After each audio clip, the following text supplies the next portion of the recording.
Thank you. I like a low bar. Thanks. It's my senior year of high school and I'm a bit of a mess. I don't have a future. I'm graduating in just a few months and my parents have told me that I'm going to be moving out when I'm 18 and I have to start taking care of myself. I get good grades and I sort of like school, but not a single person in my life has ever said the word college to me. And so I've sort of become convinced that I'm just not a college student, that for whatever reason my friends are going off to universities and I don't get to do that. So I'm not a well-behaved person. I have no incentive to do well. And then my life changes. It's November of 1988, I'm in Mr. Campopiano's English class and he announces that we're going to be studying satire. He explains to me that satire is sort of a way to attack and make fun of people and institutions in a funny way. And that is like me. That is my wheelhouse. That is the only thing I am good at, and so I am excited about it. And so for the first time in a long time, I pay attention. I do all the reading. And when it comes time to write my satire, I focus at home and I do what I think is a brilliant job. I hand it in, and on December 3rd, 1988, he hands the paper back to me. It's a B-. I can't believe it. Like, I am angrier than I have ever been in a classroom. I'm appalled, really. I'm appalled that I've been placed in the classroom with a teacher who clearly doesn't understand his subject at all. So I charge to the front of the classroom to let him know how I feel. Mr. Campo is a short, bald man. They tend to come in two varieties. They're either very funny or very angry about their situation. He's the angry version of short and bald. And so when I tell him that he's a fool, he yells at me, and we start going at it in front of the classroom. And I'm in one of these classrooms with kids who are going to college. There's a lot of girls in the class. They're people who take notes and don't yell at teachers. So they're a little surprised about the fight going on in the front of the room. Mr. Campo says, stop. He says, listen, you're going to read your satire to the class. And if they believe, like you do, that it deserves an A, I will give you an A. But if they believe, like me, that it doesn't deserve an A, your B- becomes a C-. Now I'm 17 and I know everything, so I say yes, I'll do it. So I'm standing in front of the class and I start reading my satire. I'm 2 sentences in when I hear the first laugh. It's Heather, the girl that sits right there. The girl I have been in love with since 6th grade. The girl who has not noticed me for my entire educational career. And now she's laughing at something I've written. And then the laughter continues to filter through the classroom until the end of the talk, everyone is laughing. It's the most amazing moment of my life. And when Mr. Campo says, raise your hand if you believe that what Matt has written is satire and worthy of an A, every hand goes up, including Mr. Campo's. He says that on the page it does not read as satire, but you are such a sarcastic person that you are able to infuse the piece with satire. I still have the piece. To this day, there's an angry X over the B-, and above it there is a reluctant A-. It's a moment that changes my life. 3 things happen to me in that moment. The first is I make girls laugh by writing, which you cannot underscore how important that is to me then and today. I write to get my wife to agree to stay with me. I also beat the man. Like, there's a teacher and there's a student, and I made him look foolish about a topic he was supposed to know about. That is enormous for a 17-year-old boy. But the most important thing that happens to me that day is I change my future. I feel it. It's like a seismic shift inside of me. I write something and I speak to people and a B- becomes an A-. And it's tiny. It probably doesn't change my grade for the whole semester, but for a kid who doesn't have a future, who is wondering how he's going to be eating in 6 months, it's everything to me. I decide to become a writer that day. And so on Monday, I come back to school, I open my first business. I start selling term papers to my classmates. $50 for an untyped one, $100 for a typed one, and with the money I earn, I take girls on dates and I buy my first car, a 1976 Chevy Malibu.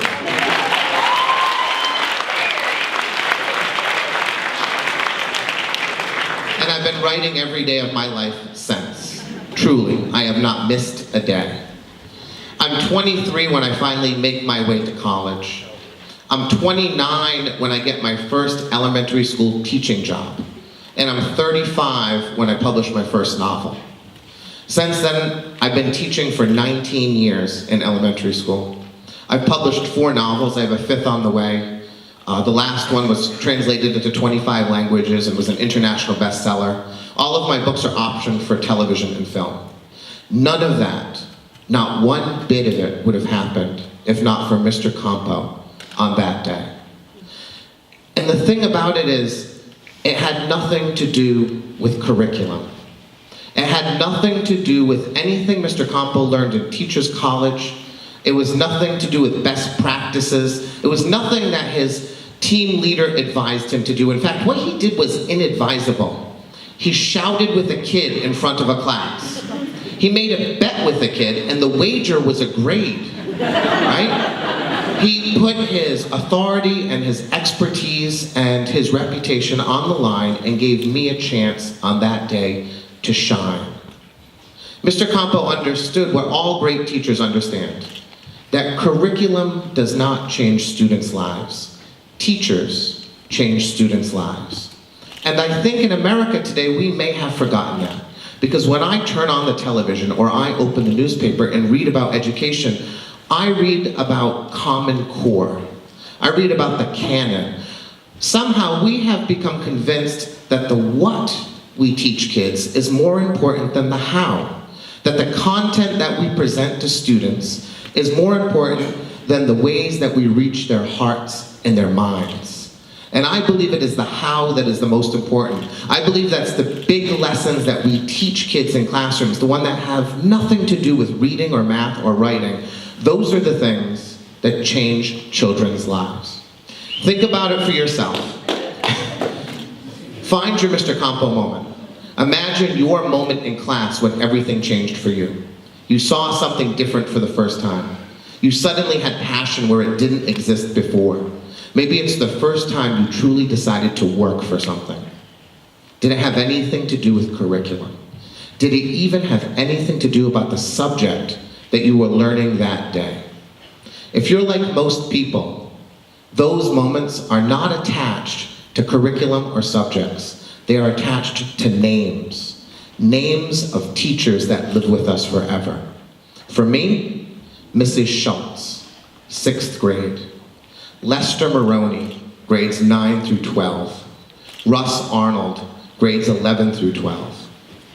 Patrick Sullivan, my sophomore year of college. The late Hugh Ogden, my senior year of college. And my senior year of high school, English with Mr. Campo. And what subjects did they teach? Mrs. Schultz, algebra.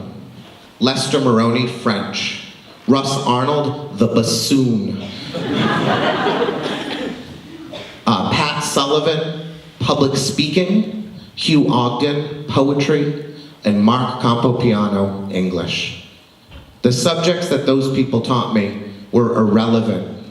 I don't remember most of the things that they taught me back then. The content was irrelevant, but the lessons they taught me, those were important. Mrs. Schultz would play Dungeons and Dragons with me during her lunch hour. We would play Toto on the radio. It was her favorite band at the time. She taught me that it is okay to be yourself as long as you are happy with who you are. It is the singular lesson that I have been taught by a teacher that I carry with me every single day of my life. Lester Maroney gave me the name Dickus on the first day of school because apparently the last name Dix wasn't tough enough. When my brother came to French a year later, I became Big Dickus, and my brother became Little Dickus. And he stayed that way forever. Lester Maroney gave me 87 detentions in a row, which he told me was a school record. He spent every one of them playing chess with me and lecturing me on the importance of self-motivation until that lesson seeped into my bones. Russ Arnold handed me a bassoon and dared me to fail. He taught me what hard work was like, but more importantly, he taught me that hard work is supposed to be hard. Like, this will not be fun. You will not enjoy this, but the results will be worth it. It is a lesson that I think people need to hear today more than ever. Patrick Sullivan announced that I was going to be the president of our honor society without telling me that he was going to make that announcement. He made me into a leader. He told me that I would be an idiot if I didn't run for class president, and so I did, and I lost. When I think about the man I still want to be someday, I think about Pat Sullivan. I think about the model of the person he is, and that is the person I strive to be. The late Hugh Ogden saw a senior walking into a poetry class who had never written a poem in his life. He sat next to me. He saw that I was nervous. He rubbed my back and called me honey while his dog sat on my foot. He taught me that I get to belong wherever I say I belong. And then Mark Campopiano. He made me a writer, but more importantly, he made me a teacher. Because the day that he changed my life in that classroom and turned me into a writer was the day I decided I need to be a teacher. That I can do what he has done for me for other kids. These are the people who I aspire to be. And those are the lessons that I try to take to my students every day, and it has nothing to do with curriculum or content. In fact, the best teachers tend to be the teachers who are different and audacious and daring and perhaps a little crazy. 10 years ago, I had a student in my class who was not working, unfocused. Frankly, all he did was go home and play video games. And so I made an unannounced visit to his house one day with the social worker. While the social worker was talking to his grandmother, I went into his bedroom and I put in a desk that I had stolen from my school. I put in a lamp that I had stolen from the vice principal's office, and I put paper and pencils. And then before I left his bedroom, I went behind his television and I pulled the power cords out of the 3 video game systems that he had attached to that television. And I did not give those cords back until the end of the year. There's nothing in my teacher training about stealing furniture from your school and bringing it to children's homes. And I was never taught to go into kids' homes and steal their stuff. But it's exactly what Mr. Campo would have done for me. And it's why I did it for that boy. 5 years ago, I needed my students to learn more Shakespeare than I'd ever asked kids to learn before, 10-year-olds. And so I tell them, if you do this thing, I will let you throw snowballs at me. And so they work harder than you have ever seen children work. And on a cold day in February, they achieve their goal, and so I stand in front of a brick wall while they are lined up ready to fire. What I didn't know that was during recess, they dug a trench in the snow and lined it with ice balls instead of snowballs. The rule was you couldn't throw at my head, but these 10-year-olds had no intention of throwing at my head. There was a far more sensitive part of my anatomy that they were all aiming at. And they dropped me like a sack of potatoes. They still come and visit, and when they talk to me about their experiences in 5th grade, the things they remember are Shakespeare and snowballs. There is nothing in my curriculum about teaching Shakespeare, and I have done it for 19 years. I am quite certain that having children throw snowballs at you as a teacher is not really something that any college professor will teach their students. But for those kids on that day, that is what Mr. Campo would have done for me, and so that is what I did it for them.